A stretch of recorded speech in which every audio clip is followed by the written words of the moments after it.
Alright, this is for the design of the punch holder. So we're going to open up a SolidWorks part, and we're going to design this from the side initially. Alright, so as we start to throw this sketch together, you want to make sure that your dimensions are somewhere in the ballpark, because if you have to make drastic changes to your dimension, it's going to be a pain. So I chose the right side face, which doesn't really matter. I'm just going to drop the vertical line that's on the right side, and it's going to be 2 inches. So let's throw that in there before we get too far. 2 inches for the height of that. Okay, let me zoom in a little bit. Alright, and then from there, we're going to design across the bottom and up.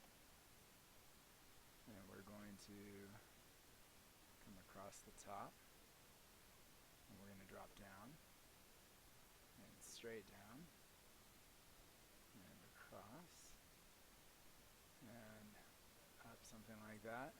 And then we're going to go to an arc, and we're going to connect this to this with an arc. I'll just throw it right there. Okay, so let's go ahead and plug in the rest of our dimensions. So like I said, it was 2 inches tall. This is going to be a 1/4 inch on the top, 0.25. And across the bottom here is going to have a 1/4 inch also, 0.25. The bottom of this guy is going to be 7/16 of an inch. So if you could put in the fraction of 7/16, or you could put in 0.4375 for the dimension. And the height of this side is going to be a 1/4 inch, 0.25. It's looking something like that. And as far as dimensions, those are some of the standard ones. Now I'm going to do some changes to this. I'm going to go up here to display and delete relations. Go to add relation. And you always want to make sure this blue box is cleared out when you're starting. But I'm going to tell this arc and this straightaway to be at a tangent. That creates a perfect transition of the two. And then clear that out of there.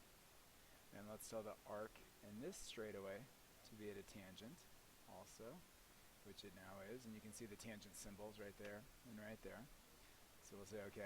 Now I want this bottom line, let me go back into avulation. I want to clear this out.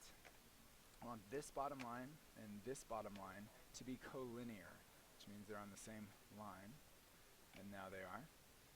And then we'll clear that out again. And I'm going to tell this line, this diagonal line, and this diagonal line to be parallel to one another. And now they are. Okay. And then the only thing we're missing, I think, at this point, is the height of this from there, from the center point up. And let's go ahead and make it 9/16, which is 0.625. And we'll say OK. It's going to look something like that. Alright, and at this point, we're going to go ahead and add the third dimension. So we're going to extrude this shape to a thickness of 1/2 inch, so 0.5. It's going to look something like that, and we'll hit OK.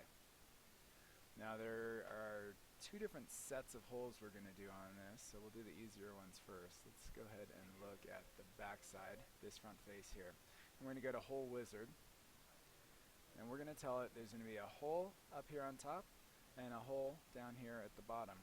They're each going to be 1/8 of an inch away. So let's say a hole here, and a hole down here. Actually, the type of hole, it's going to be, let's see, it's going to be a size 8, 32 UNC. So let's go up to the sizes. It's a size 8, 32. And it's going to go to a total depth of 1/2 inch. So we'll say blind. And say 0.5. Now we're going to tell it where to be. So it's saying select the face where you want these holes to be. So I'll say on right about there, and another one right about there. And let's go to Smart Dimension. Like I said, they're both going to be 1/8 of an inch away from the top and bottom. 0.125. And we want it centered. This whole thing was 1/2 inch wide, so it's going to be a 1/4 inch from the side, 0.25. And same thing here, 1/4 inch, 0.25. And 1/8 of an inch from here to here, which is 0.125. Enter.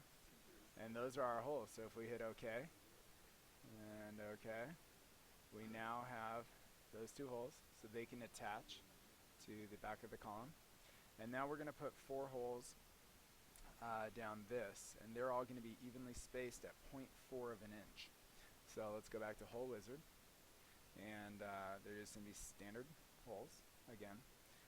They're going to be a little bit bigger. We're going to make these 3/8 16 size hole, and they're going to go, we'll say 1/2 inch deep. And let's go to our position, and I'm just actually going to place one of them, and I'm going to pattern the rest. So there's one hole, and you know what, that looks way too big. So let's go back, instead of 3/8 of an inch. We're going to shrink this thing down to a 1/4 inch 20, and we'll do something like that.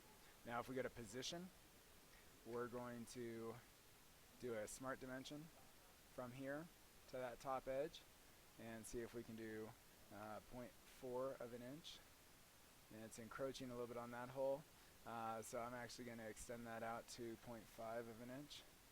And I'm going to space the rest of them 0.4. So we'll go ahead, and with that we'll say, you know, and I'm wondering if that's going to go too deep. It's going to go through here. So again, we're going to make one more modification. We're going to go back to the hole type. Let's change it, so instead of being 1/2 inch, let's make it 3/8 of an inch, which is 0.375. And it's going to look like that. That's going to be a little safer so it's not punching through the bottom of this. And we'll say OK. And now we just want to go to linear pattern. And our featured pattern is going to be that hole, and it's going to go down this direction, the direction of this edge. Switch the direction.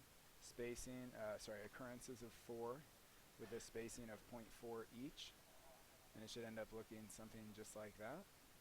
And we'll hit OK.